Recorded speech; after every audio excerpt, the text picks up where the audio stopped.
I was looking forward for this opportunity. For many years, I used to watch on Facebook, seeing that annually there is this event going on where they say together forever.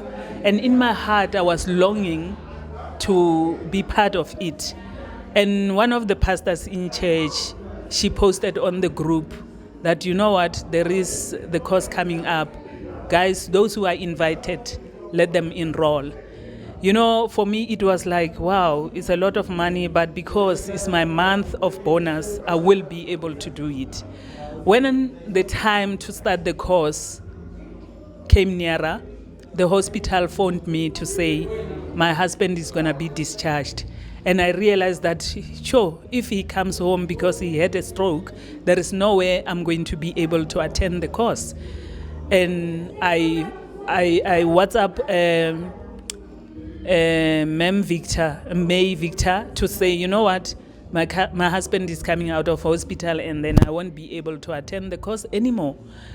And to my surprise, on the first, when I was coming back from the hospital, I got a message from the pastor to say, you know what, even if maybe you have got challenge with finances because of your husband's situation, if you can avail yourself, we will sponsor you.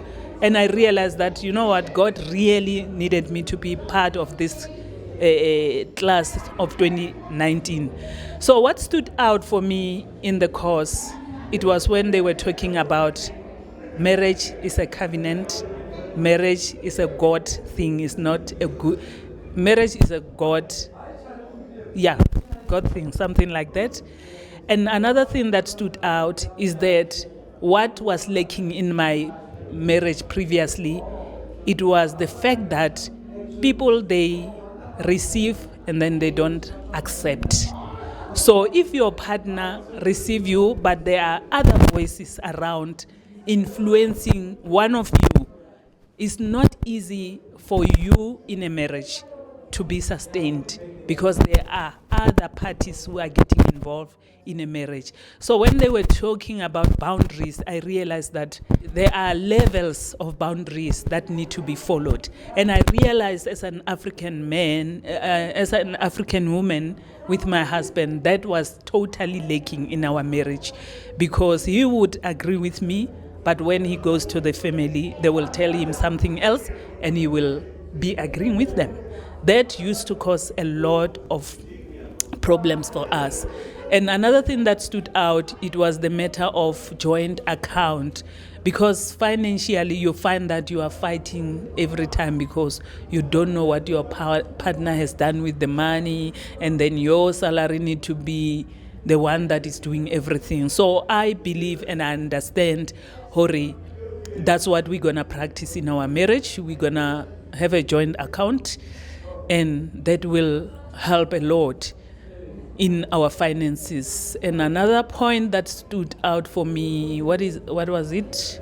Yes, communication was also the key, because there is nothing you can do without communicating with your partner. And okay, except communication, it was personalities that really helped me to understand who I am and why am I acting the way I'm acting, and why my husband is acting the way he acts.